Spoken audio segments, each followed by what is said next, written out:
Hey guys, it's Jamie. I just wanted to do a quick Nexplanon update. I know I said I'd do one in like a month after I had it in, but obviously I didn't do that and my hair is a little crazy, sorry. But technology has just not been friendly to me. My webcam has been awful. This video quality, sound quality is just too bad to post.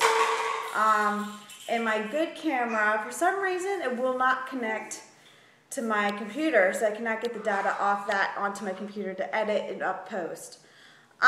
So I have to use my phone, and this is what y'all get. I'm sorry. So if it's shaky and I'm looking odd, it's because I'm not used to this phone, and yeah, my arm might get tired. So let's just do this fast. I got the Nexplanon February 27th, and it was okay. I had within the first 24 hours, I was feeling moodiness, irritability, and just my stress was a little high. No bleeding or anything. 3 weeks in, same thing. Like, it really wasn't. I'd have good days and bad days, but I did start spotting then. And of course, you hear horror stories about the implant. And when my bleeding started, I thought it was just going to be a normal period, and of course it wasn't. My bleeding lasted a good 4 weeks until April 4th. So yeah, it started like March 3rd through April 4th.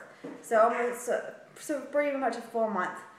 And then it stopped April 4th, and I had nothing until May 6th. Yeah, I was completely fine May 6th. There was nothing. And then I started bleeding again. Like spotting, but it only lasted for 6 days until the 12th. And then it stopped, and now it's May 17th, 16th or 17th, and there's been nothing. So that was like a normal period length, but not the amount of bleeding was hardly anything. So that was really good.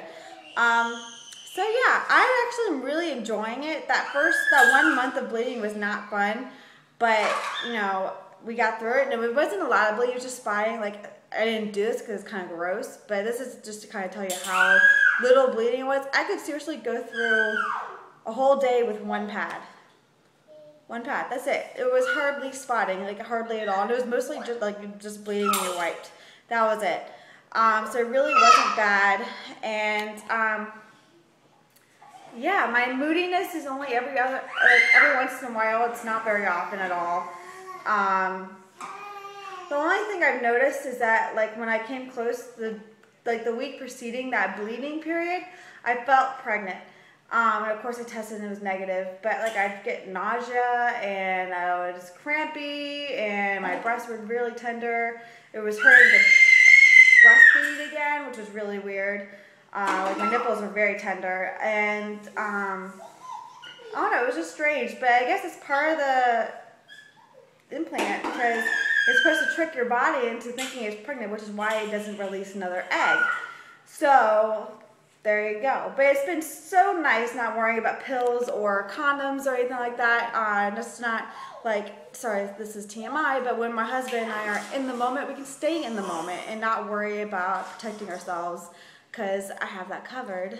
And you know, like, as most of y'all know, I love kids, so heck, if I get pregnant on it, I get pregnant on it, but I doubt I will.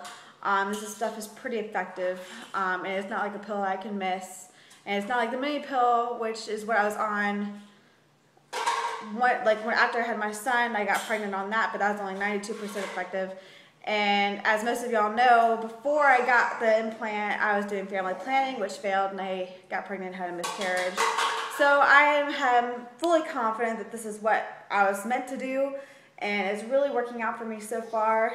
And you know, that 1 month is kind of crazy, but my doctor did say that the first 3 months are the craziest hormone-wise and symptom-wise, so I think that's why it was crazy. Now, like, the second period on it was not so much. And that was another reason why I didn't do this update until the 3 months was up. So, yeah.